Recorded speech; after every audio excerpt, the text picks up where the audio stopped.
Hello, SES Stella Education Academy ကနေအားလုံးကိုကြိုဆိုလိုက်ပါတယ်ရှင်။ဒီနေ့မှာ phrase နဲ့ clause အကြောင်းလေးတွေကိုရှင်းပြပေးသွားပါမယ်။လန်နာတချို့က phrase နဲ့ clause ကိုသိမကွဲပြားကြပါဘူး။ဆိုတော့ phrase နဲ့ clause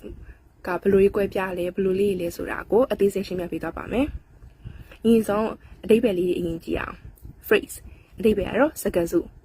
။သူ့မှာအနည်းဆုံးစကားလုံးနှလုံးဒါမှမဟုတ်ရင်နှလုံးအထက်ရှိရမယ်။ phrase မှာအမျိုးအစားကွဲပြားပါတယ်အဲ့တော့ types of phrases တွေကိုအရင်ကြည့်အောင် noun phrase verb phrase adjective phrase adverb phrase prepositional phrase infinitive phrase gerund phrase ဆိုပြီးတော့9မျိုးရှိပါတယ်ပထမဆုံးတစ်ခု noun phrase ဥပမာအနေနဲ့ the happy family ပျော်ရွှင်သောမိသားစု family ဆိုတဲ့ noun ကို happy ဆိုတဲ့ adjective ကအထူးပြုပေးထားတယ် they ရဲ့ happy ရဲ့ family ရဲ့စကားလုံးလေးတွေစုထားတာကို noun phrase လို့ခေါ်တယ်The beautiful girl လှပသောမိန်းကလေးအားလည်းပဲ noun phrase verb phrase is running fast မြန်ပြေးတယ် is ရဲ့ running ရဲ့ fast ရဲ့ပေါင်းထားတဲ့ဟာတွေကိုစကားလုံးတွေကို verb phrase လို့ခေါ်တယ်အဲ့အတွဲလိုက်ကို will be studying စာလုံးနေလိမ့်မယ်အဲ့ဒါလည်းပဲ verb phrase နောက်တစ်ခု adjective phrase extremely beautiful အလွန်ကိုလှပသော beautiful ဆိုတဲ့ adjective ကို extremely ဆိုတဲ့တာလုံးအဆင့်အားထည့်ပေးထားတယ်။အဲ့တော့အဲ့နှစ်ခုပေါင်းထားတာကို adjective phrase လို့ခေါ်တယ်။အဲ့လိုပဲ quite happy တော်တော်ပျော်တော့ with a red dress ကောင်းဝင်အနီရောင်နဲ့ပေါ့နော်။ a girl with a red dress ဆိုရင်မိန်းကလေးတစ်ယောက်ဒါပေမဲ့ဘယ်လိုမိန်းကလေးမျိုးတော့ with a red dress ကောင်းဝင်အနီရောင်နဲ့ဆိုတဲ့ adjective phrase ကိုထည့်ပေးထားတယ်။ adverb phrase very beautifully လှပစွာအဲ့တော့ very ရဲ့ beautifully ရဲ့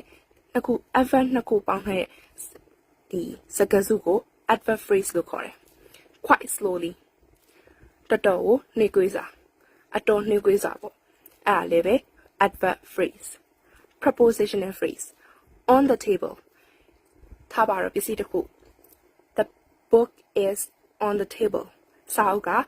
စပွဲပေါ်မှာအဲ့တော့ on the table ဆိုတာက prepositional phrase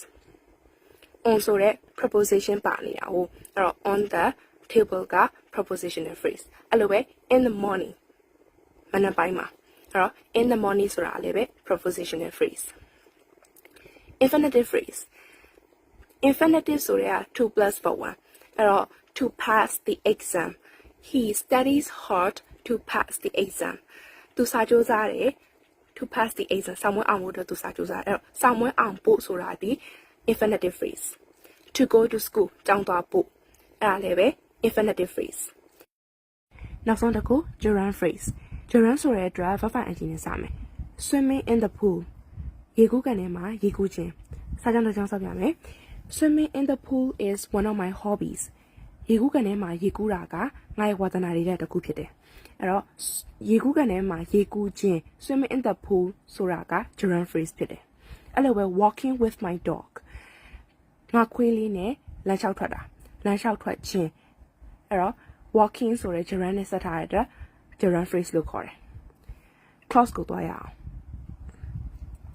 clause ရဲ့အဓိပ္ပာယ်ကဝါကျကဏ္ဍငယ်သူ့မှာ verb တစ်ခုဒါမှမဟုတ်ရင် subject တစ်ခု verb တစ်ခုစီရှိရမယ် clause ကိုလည်းအမျိုးအစားခွဲပါတယ် types of clauses independent clause dependent clause independent clause ဆိုတာကမမီကိုတဲ့ဝါကျဥပမာ he runs သူပြေးတယ်သူပြေးရဆိုရင်ဝါကျပြည့်စုံသွားပြီလေအဲ့တော့ subject တစ်ခု verb တစ်ခုပါတယ် she likes apple သူမပန်းသီးကြိုက်တယ်စာကြောင်းပြည့်စုံတယ်လေအဲ့တော့ independent clause dependent clause မိကိုတဲ့စာကြောင်းသူတယောက်တည်းရက်တီလို့မရဘူးတခြားနောက်ထပ်ဝါကျတစ်ကြောင်းမိကိုရတယ်အဲ့လိုဟာမျိုးကို dependent clause လို့ခေါ်တယ်ဥပမာ because it is raining မိုးရနေတာကြောင့်ဆိုပြီးစာကြောင်းရက်ထားလို့မရအောင်အဲ့တော့နောက်ကနေတခုထပ်ဆက်ပေးရမယ်ဥပမာမိုးရနေတဲ့ကြောင့်သူမလာနိုင်ဘူးအဲ့လိုမျိုးအနောက်ကနေပြီးတော့ဝါကျထပ်ဆက်ပေးရတဲ့ဟာမျိုးကို dependent clause လို့ခေါ်တယ်ဘာဖြစ်လဲဆိုတော့ဝါကျဆက်ပေးရတာကိုမပြည့်စုံတဲ့အတွက်မိခိုနေရတဲ့အတွက်သူ့ dependent clause လို့ခေါ်တယ် when the teacher arrived ဆရာမရောက်တဲ့အချိန်မှာဆရာမရောက်လာတဲ့အချိန်မှာဆိုပြီးရထားလို့မရအောင်နောက်ကနေတခုစက်ကိုဆက်ရမယ် ဆရာမရောက်လာတဲ့အချိန်မှာကျောင်းသားဆူညံနေရဆိုပြီးအဲ့လိုမျိုးပေါ့တခုခုပေါ့အဲ့လိုမျိုးနောက်ထပ်စာကြောင်းတစ်ခုမိခိုနေရတာမျိုးကို dependent clause လို့ခေါ်တယ် dependent clause ကိုနောက်ထပ်အမျိုးအစားခွဲသေးတယ်ဘာလဲဆိုရင် noun clause adjective clause adverb clause ဆိုပြီးတော့သုံးမျိုးခွဲတယ် noun clause I don't know where she went သူမဘယ်သွားလဲဆိုတာကိုငါမသိဘူးမြင်တတ်ထားတဲ့ where she went ဆိုတာကအမှ noun clause ဖြစ်တယ်သူမဘယ်သွားလဲဆိုတာကိုဆိုတဲ့ noun clause ဖြစ်သွားတာအတိအကျပြောရရင်တော့မှ object နေရာရောက်နေတဲ့ noun clause လို့ပြောလို့ရတယ်ဘာလို့ဆိုတော့သူမဘယ်သွားလဲဆိုတာကိုဆိုတဲ့အတွက်ကြောင့် object နေရာရောက်နေတဲ့ noun clause ဖြစ်သွားတယ် adjective clause She is the one who won the lottery သူမသူလေဘာလို့လဲဆိုရင်ထီပေါက်တဲ့သူပေါ့အမှ win the lottery ဆိုတာကထီပေါက်တာလို့ပြောချင် lottery ဆိုတာထီပေါက်တယ်လို့ပြောချင်ရင် win the lottery ပေါ့နော်ဒီမှာဆိုတော့ verb to သုံးထားတယ်အဲ့တော့ထီပေါက်တယ်ပြောချင်ရင် win the lottery လို့သုံးတယ် She is the one who won the lottery သူမကထီပေါက်တဲ့သူလေထီပေါက်တော့ဆိုတဲ့ who နဲ့ဆက်လိုက်တယ်ပေါ့နော်အဲ့တော့ထီပေါက်တော့ဆိုတဲ့ adjective ကိုဖြစ်စေတဲ့အတွက် adjective clause ဖြစ်တယ်အဲ့ who won the lottery อ่ะ adverb clause